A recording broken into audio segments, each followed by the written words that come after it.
গল্পের নাম উপসংহারে তুমি। লেখিকা রুহানিয়া ইমরোজ। সিজন 2 পর্ব 2। কুয়াশা জড়ানো শীতের সকাল। ঘড়ির কাঁটা 7টার ঘর ছুঁয়েছে। হাড় হিম করা ঠান্ডা না পড়লেও শীতের উপস্থিতি টের পাওয়া যাচ্ছে।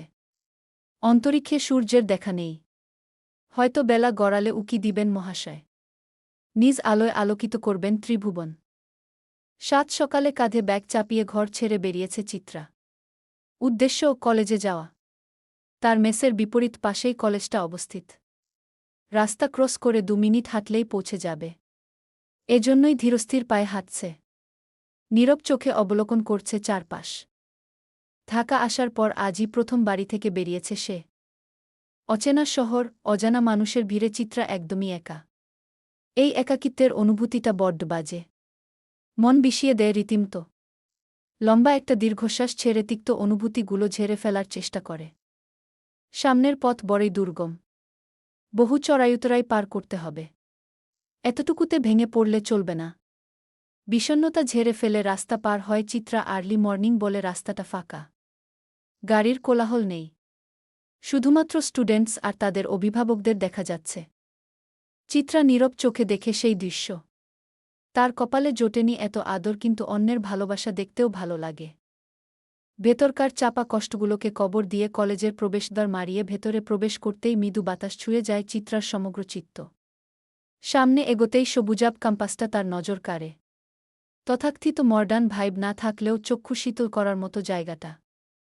যতদূর চোখ যায় সবখানেই সবুজবীথি। খিলগাঁও মডেল কলেজ ঢাকার স্বনামধন্য বেসরকারি শিক্ষা প্রতিষ্ঠানগুলোর মধ্যে অন্যতম। উচ্চমাধ্যমিক, ডিগ্রি, পাস, অনার্স ও মাস্টার্স পর্যায়ে শিক্ষা কার্যক্রম পরিচালিত হয়। কলেজটি জাতীয় বিশ্ববিদ্যালয়ের অধিভুক্ত। শিক্ষার পাশাপাশি সহশিক্ষা কার্যক্রমেও প্রতিষ্ঠানটির সক্রিয় অংশগ্রহণ রয়েছে। এই কলেজে ছাত্ররাজনীতিও পরিচালিত হয়। উপরের তথ্যগুলো নিতু মেহবুব দিয়েছেন চিত্রাকে। সেই সাথে পরামর্শ দিয়েছেন এসব থেকে 7 হাত দূরে থাকার জন্য। কোনো ক্রমেই যেন সিনিয়রদের সাথে ঝামেলায় না জড়িয়ে পড়ে তা নিয়েও একগাদা গান দিয়েছেন। চিত্রা ভদ্র মেয়ের মতো সবকিছু মস্তিষ্কে গেঁথে নিয়েছে। কোনো বিবাদে জড়াতে চায় না সে, কিন্তু চাইলেই কি সব হয়?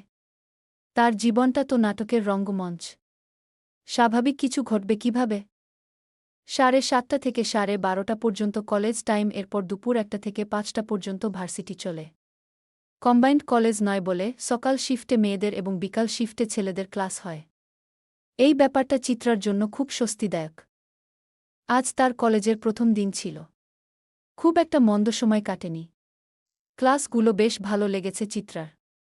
সহপাঠীরাও মোটামুটি ফ্রেন্ডলি। ইতিমধ্যে তার 3 জন ফ্রেন্ড জুটে গেছে। একজনের নাম স্মৃতি, অন্যজন নিহা আর সবথেকে দুষ্ট জনের নাম পায়েল। অতীব সাধারণ পরিবারের অসাধারণ সদস্য তারা। এক-একটা এক-এক কিসিমের পাগল। তাদের পাল্লায় পড়ে বহুদিন পর চিত্রা শব্দ করে হেসেছে। মজা এবং আড্ডার ছলে কেটেছে টিফিন পিরিয়ড। ক্লান্ত অপরাহ্নবেলা। সোনালি রোদের নরম তাপে স্মিত শীতটুকু বিলীন হয়ে গেছে। আবহাওয়ায় নাতিশীতোষ্ণ ভাব বিরাজমান। ঘড়ির কাঁটায় 12:30 বাজতেই ছুটির ঘণ্টা পড়ল। ক্লাসভর্তি শিক্ষার্থীরা হৈ হৈ রৈ রৈ করে ঘর ছেড়ে বেরোল। পায়েল, স্মৃতি আর নিহার সাথে চিত্রাও বেরিয়ে এলো। চটপটে পায়েল চিত্রাকে উদ্দেশ্য করে বলল, তুই ক্যাম্পাসটা ঘুরে দেখেছিস?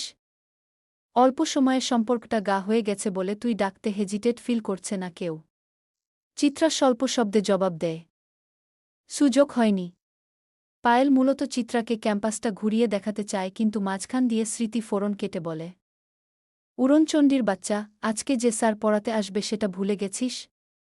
এক্ষুনি রিকশায় না উঠলে বাসায় পৌঁছাতে দেরি হয়ে যাবে। মা কেলানি দিবে।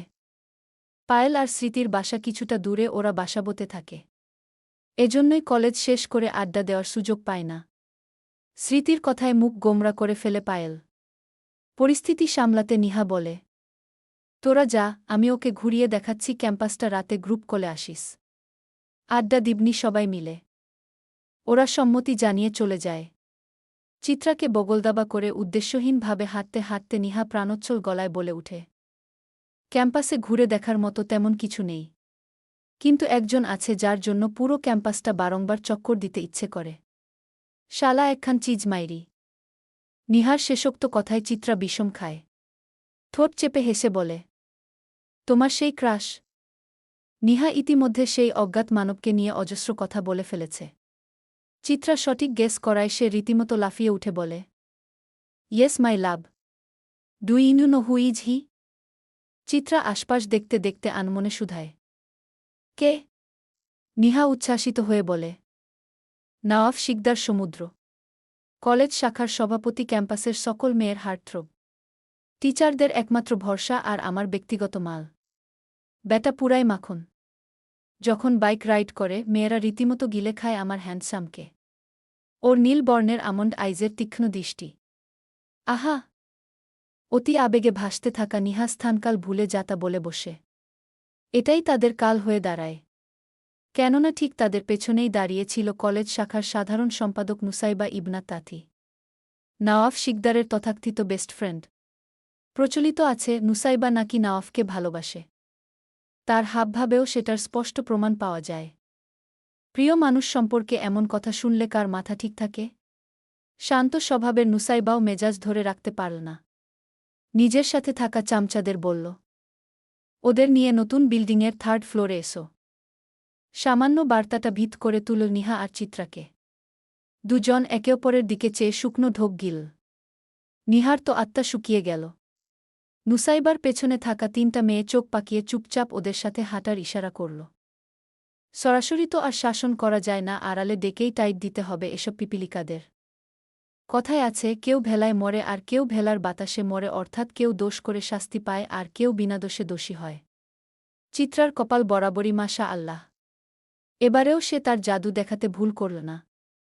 সারাবছর গুপ্ত থাকতে চাওয়া চিত্রা প্রথম দিনেই সাধারণ সম্পাদকের চোখে কালার খেয়ে গেল। কি আর করার, তাদের চোখ রাঙানিতে বাধ্য হয়ে সদ্য নির্মিত সুনসান ভবনের দিকে এগিয়ে গেল। কলেজের শিক্ষার্থীদের সুবিধার কথা চিন্তা করে নতুন বিল্ডিংটা বানানো হচ্ছে। বাজেট ইস্যু থাকায় কাজ বন্ধ আছে। আপাতত বিল্ডিংটা পরিত্যক্ত এবং পুরোপুরি সুনসান। সহজে কেউ এদিকে আসে না বিধায় নানান দলীয় আলোচনা, গোপন প্ল্যানিং এবং টুকটাক ড্যাগিংয়ের জন্য 3rd ফ্লোরের 3টা রুম ব্যবহার করা হয়। বলা যায় এটা তাদের অলিখিত আস্তানা। নিহা এবং চিত্রাকে ঘরের ভেতর ঢুকিয়ে দরজাটা ঠাস করে লাগিয়ে দেয় নুসাইবা। সেই শব্দে কেঁপে উঠে ওরা দুজন। সিনিয়রদের চোখমুখে এক ধরনের হিংস্রতা খেলা করছে। এই ব্যাপারটা ওদের ঘাবড়ে দেয়। কেউ টু শব্দ করতে পারে না। নুসাইবা একটা উঁচু টেবিলের উপর বসে তার সহযোগীর উদ্দেশ্যে বলে, রাখি, কাঁচা কঞ্চিতে ভালোমতো তেল মাখিয়ে আমার হাতে দে। নিহার দিকে দৃষ্টি রেখে কথাটা বলে নুসাইবা। রাগে লাল হয়ে আছে তার ফর্সা চেহারা। তার কথামতো মেয়েটা কাজে লেগে পড়ে, তন্মধ্যে একজন সাইডে গিয়ে ফোন বের করে ঝটপট একটা মেসেজ পাঠায়। অপর পাশ থেকে ফিরতি উত্তর আসে না, শুধু সিন হয়। এর মধ্যে রাখি তেল চকচকে একটা কঞ্চি নুসাইবার হাতে দেয়। ওটা ঘুরিয়ে ফিরিয়ে দেখে নুসাইবা শীতল গলায় প্রশ্ন করে, ছোটরা ভুল করলে বড়রা কি করে? তার প্রশ্ন করার ধরন দেখে নুসাইবার পরিকল্পনা বুঝে যায় চিত্রা। সে মূলত ওদের আঘাত করে রাগ মেটাতে চাইছে। ভয়ে জুবুথুবু হয়ে থাকা নিহার পানে একবার চেয়ে দীর্ঘশ্বাস ফেলে চিত্রা এগিয়ে গিয়ে নিরুত্তাপ গলায় জবাব দেয়, শাসন করে। চিত্রাকে উত্তর করতে দেখে নুসাইবা বাঁকা চোখে চায়। সে আশা করেনি বন্ধুকে বাঁচাতে এই মেয়েটা এগিয়ে আসবে। এসেছে যখন তখন তার ভাগের পাওনাটাও বুঝিয়ে দেওয়া উচিত। নুসাইবা পাল্টা প্রশ্ন ছুড়ে, আর? চিত্রা ধীরস্থির কণ্ঠে কাঙ্ক্ষিত জবাবটা দেয়, প্রয়োজনে মারে। নুসাইবা নাকের পাটা ফুলিয়ে চোখ গরম করে বলে, তোমরা ভুল করনি? নুসাইবার রাগ কমানোর জন্য চিত্রা নরম গলায় বলে, জি করেছি। নুসাইবা শক্ত গলায় বলে, তোমাদের কি শাস্তি পাওয়া উচিত নয়? প্রত্যুত্তরে চিত্রা মাথা ঝাঁকাল। নুসাইবা চড়া গলায় বলল, হাত পাতো। চিত্রা বিনা বাক্যে হাত এগিয়ে দেয়। নিহা করুণ চোখে তাকায়। পরক্ষণেই সাপাং স্পাং শব্দ তুলে কাঁচা কঞ্চিটা কালশিটে দাগ বসিয়ে দেয় চিত্রার হাতে। মেয়েটা নড়ে উঠে কিন্তু আর্তনাদ করে না। নিহা শব্দ করে কেঁদে ফেলে। রাখি নামের মেয়েটা ধমক দিয়ে বলে, আওয়াজ নিজে। নোংরামি করার আগে মনে ছিল না? বক। বাকি কথাটুকু বলার আগে দরজায় টোকা পড়ে। সবাই কৌতূহলী দৃষ্টিতে তাকায় একে অপরের দিকে। এ সময় কে এলো তা দেখার জন্য রাখি দরজা খুলতে এগিয়ে গেল। নুসাইবা চাপা গলায় বলল, একটা কথাও যেন বাহিরে না যায়, নয়তো শাস্তি ডাবল করে দিব। ভদ্র বাচ্চার মতো থাকলে সব গুনাহ মাফ, বুঝেছ? বলেই হাতের কঞ্চিটা সাইডে ফেলে দিল। আঘাতে ক্ষত বিক্ষত হাতখোনা আড়াল করে ফেলল চিত্রা। নিহা চোখ মুখে স্বাভাবিক ভাব ফুটিয়ে তোলার চেষ্টা করল। এর মধ্যে দরজা খুল রাখি। বাইরে দাঁড়িয়ে থাকা মানুষটাকে দেখে তার পায়ের তলার জমিন সরে গেল। অস্ফুটে উচ্চারণ করল, ভূমি। পুরোটা বলার আগেই সশব্দে চড় পড়ল তার গালে। শক্ত হাতের চড় খেয়ে রাখি তাল হারিয়ে 2 কদম পিছু সরে গেল। ভূমিকা নামক নির্দয়হীন রমণী নির্বিকার গলায় বলল, আজকে বাসায় গিয়ে মায়ের কাছে শিখবে কিভাবে বড়দের সম্বোধন করতে হয়। কালকে এসে আমি দেখব কতটুকু শিখেছ। রাখি গালে হাত দিয়ে নত দৃষ্টিতে চেয়ে রইল মেঝের দিকে। ভূমিকা চুইংগাম চিবুতে চিবুতে চোখ ঘুরিয়ে পুর ঘরটা পর্যবেক্ষণ করে ফেল। সবার কৌতূহলী দৃষ্টি তার উপরেই নিবদ্ধ। ভূমিকা প্রবেশ করার পরপরই ঘরের আবহাওয়া পাল্টে গেছে। নুসাইবাও নেমে এসেছে হাই বেঞ্চ থেকে। বিষয়টা লক্ষ্য করে গটগট শব্দ তুলে তার সামনাসামনি গিয়ে দাঁড়াল ভূমিকা। চিত্রা আর নিহা শ্বাস আটকে চেয়ে আছে। তাদের ধারণা নুসাইবাকেও কষিয়ে চড় মারবে, কিন্তু তেমন কিছুই হল না। ভূমিকা পিছিয়ে গিয়ে হাই বেঞ্চে উঠে বসে তাদের দিকে ফিরল। ওরা দুজন সাথে সাথেই ভয়ে চুপসে গেল। মাঝখান দিয়ে নুসাইবা তোতলানো স্বরে বলল, আপু তুমি এখানে? ভূমিকা নিঃশব্দে ঘাড় ঘুরিয়ে তার পানে চেয়ে বলল, do you know what is kneel down? Can you do that? Pure British অ্যাকসেন্টে কথাগুলো বল ভূমিকা। তার কথা শুনে তড়িঘড়ি করে ভূমিকার সামনেই মেঝেতে হাঁটু গেড়ে পড়ল নুসাইবা। ভয়ে তার কলিজা কাঁপছে, ভূমি যদি কিছু বুঝতে পারে তবে সেটা নাওয়াফ পর্যন্ত চলে যাবে। এসব খবর উপরমহল অবধি যাওয়া মানে তার পদ হারিয়ে ফেলা। এমনটা হলে ইহজীবনে কখনোই নাওয়াফ শিকদার সমুদ্র তার হবে না। নুসাইবাকে পদতলে দেখে ভূমিকার আত্মা পৈশাচিক আনন্দ পেল। সেটা প্রকাশ করল না। জমিনে পড়ে থাকা কঞ্চিটা তুলে নীল হাতে। ওটা ঘুরিয়ে ফিরিয়ে দেখে নিহার দিকে চেয়ে ভ্রু নাচিয়ে বলল, ইন শর্টে ফুল ঘটনার প্রিভিউ দাও। কি এমন ঘটেছে যার জন্য নুসাইবা ইবনাত তোমাদের কোলে করে তুলে এনে চুমু খাচ্ছে? নিহা পড়ে গেল দ্বিধাদ্বন্দ্বে। কালোটি শার্টের উপর গা নীল রঙের ডেনিম জ্যাকেট পরিহিত অদ্ভুত কিসিমের ভূমিকার পানে তাকাল তো আরেকবার জমিনে ভিক্ষুক এর মতো বসে থাকা নুসাইবার পানে চাইল। ভূমিকা সূচক শব্দ করে বলল, ও চুনোপুটি। ভয় পেও না, সোজাসাপটা কথা বলো, একটা টপিক মিস গেলে আমি তোমায় ডাবল টর্চার করব। Mind it. এবার নিহা গড়গড়িয়ে বলে ফেল সমস্ত কথা। ভূমি বিরক্তির শ্বাস ফেলে বলল, পৃথিবীর শ্রেষ্ঠ ধনী ইলন মাস্ক, সুন্দরতম মানুষ Tom Cruise, crush boy Jungkook, mafia man পুতিনকে ছেড়ে এসব এসহলের জন্য পাগল হচ্ছ? শেম অন ইনু। নিহার মুখটা চুপসে গেল। তার পাশে দাঁড়ানো নিশ্চুপ চিত্রাকে মাথা হতে পা পর্যন্ত স্ক্যান করে ভূমিকা বলল, হাতটা দেখি। চিত্রা নির্বে হাত বাড়িয়ে দিল। শ্যামলা হাতটা রক্তাভ বর্ণ ধারণ করেছে। সকালে যেই হাতটা ওর জন্য আদর করে যত্ন মিশিয়ে রেঁধেছে সেই হাতের করুণ দশা সহ্য হল না ভূমিকার। মস্তিষ্কটা খট করে গরম হয়ে গেল। রাগে ফুঁসতে ফুঁসতে বলল, জীবনে চরম রা খাওয়ার জন্য প্রস্তুত থাকো। অন্যের আঘাত নিজের গায়ে নেওয়া মানুষেরা কখনোই সুখী হতে পারে না। তারা কেবল প্রয়োজন হিসেবেই ব্যবহৃত হয়। চিত্রা প্রত্যুত্তর করল না। ভূমিকা ভুল কিছু বলেনি, কিন্তু সেই বা কী করত? ওর মার খেয়ে অভ্যাস আছে। নিহাত আদরে মানুষ হওয়া ননির পুতুল। সামান্য আঘাতে কেঁদে কেটে পরিস্থিতি ঘোলাটে করে ফেলত। চিত্রাকে নিরুত্তর দেখে ভূমিকা এবার পা বাড়িয়ে হাই বুটের সামনের অংশটুকু নুসাইবার চিবুকে ঠকিয়ে তার মাথা উঁচু করে চোখে চোখ রেখে বলল, কলিজায় সাহস বেড়েছে? ব্যক্তিগত ক্রোধ মেটাতে জুনিয়রকে চিপায় এনে শাসন করা হচ্ছে? মরার পাখনা গজিয়েছে না? মস্তিষ্ক বরাবর বুলেট ঠুকে দিব একদম। সব ল্যাটা চুকে যাবে। নুসাইবা স্থানকাল ভুলে ফুপিয়ে উঠল। হাত জোর করে বলল, আমার ভুল হয়ে গেছে। সরি আপু। ভূমিকার মাথায় দাউ দাউ করে আগুন জ্বলছে। সামান্য এপলজিতে গলার পাত্রী নয় সে। হাতের কঞ্চিটা নিহার দিকে এগিয়ে দিয়ে নুসাইবাকে বলল, ভুল করলে শাস্তি পেতে হয়। তোমারই নীতি, আমি শুধু রিপিট করছি। একটা সাউন্ড ও যেন না হয় ওকে। I hate noise. বলেই নিহাকে ইশারা করল নুসাইবার পিঠে আঘাত করার জন্য। সুযোগ পেয়ে হাতছাড়া করল না নিহা। প্রিয় বান্ধবীর প্রতিশোধটা নিয়ে নীল দয়ামায়হীনভাবে একের পর এক আঘাত করতে লাগল নুসাইবার পিঠে। মেয়েটা আতকে উঠে শব্দ করতে চাইল। ভূমিকা তার জুতার সামনের অংশ দিয়ে শক্ত করে নুসাইবার চিবুক ধরে থাকায় সেটা সম্ভব হল না। গঙ্গানির শব্দটুকু গোপন করতে উচ্চ শব্দে বিলিভার গানটা ছাড়ল ভূমিকা। গানটায় কি যেন একটা আছে। অটোমেটিক এনার্জি বেড়ে যায়। নিহার ক্ষেত্রেও তার ব্যতিক্রম ঘটল না। আনন্দ নিয়ে পেটাতে থাকল তা থেকে।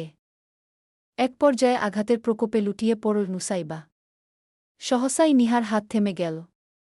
ভূমিকা চেকের ইশারায় ওকে সরে যেতে বলে নুসাইবার ৩ চামচাকে বলল, লিমিটের মধ্যে থেকে চামচামি করবা, না হলে মার বেখানে সব কয়টা থাকবা কবরে। কথা ক্লিয়ার? ওরা মুখ ফুটে কিছু বলার সাহটুকুও পায় না। ভূমিকা আলগোছে লাফ দিয়ে বেঞ্চ থেকে নামে। চিত্রার পানে চেয়ে ভাবলেশহীন গলায় বলে, খাবারের ধার শোধ করে দিলাম। এরপর থেকে ওসব স্টুপিড কাজকর্ম দেখলে ফ্যানের সাথে উল্টো করে ঝুলিয়ে রাখব তোমায়। ভূমিকা কারো যত্নে গলে যাওয়ার পাত্রী নয়, সে জ্বলন্ত আগুন, নিজেকে অক্ষত রেখে অন্যকে পোড়ানো তার ধর্ম। So stay away from me বলেই সে গটগট শব্দ তুলে প্রস্থান করে। মেয়েটা অদ্ভুত, ঝড়ের মতো আসে, আবার ক্ষণিকের মধ্যে হাওয়া কি যেন একটা আছে তার কথায়। সবাই তাকে ভয় পায়, কিন্তু চিত্রা তার মাঝে নিজের প্রতিচ্ছবি দেখে। ভূমিকা চলে যেতেই নিহা আর সেও চটজলদি বেরিয়ে আসে। নিহা তার হাত ধরে আফসোসের সুরে বলে, সরি দোস্তু, আমার জন্য তোকে কষ্ট পেতে হলো। চিত্রা নরম সুরে বলল, কিছু হয়নি, আমি ঠিক আছি। এই ব্যাপারটা এখানেই সমাপ্ত হয়ে গেলে আরও বেশি ভালো থাকব। নিহা উত্তেজিত হয়ে বলে, এই ঘটনা এখানেই কবরস্থ হয়ে গেছে। দেখলি না ওই ব্যাডি আপুটা কিভাবে শাসালো ওদের? এরপর আর কারও কলিজায় অতখানি সাহস হবে না। উফ, আমি তার ব্যক্তিত্বের প্রেমে পড়ে গেছি। হাউ সুইট, হাউ সুন্দর, হোয়াট আ ফিগার। আহাহা। নিহার কথা শুনে বিরক্ত চোখে তাকাল চিত্রা, কিন্তু কিছুই বলল না। অপাত্রে জ্ঞান দান করা অনুচিত। এমনিতেও শরীর ভালো লাগছে না তার। মারের ব্যথায় জ্বর চলে আসবে বলে মনে হচ্ছে। এখন ভালোই এসব ঝামেলা মিটে গেলে হয়। কিন্তু নিয়তির লিখন যে খণ্ডানো দেয়। যেটাকে সামান্য ব্যাপার ভেবে ভুলে যেতে চাইল দুজন, সেটাই মহামারী রূপে ধেয়ে ধ্বংস করে দিল তাদের জীবন।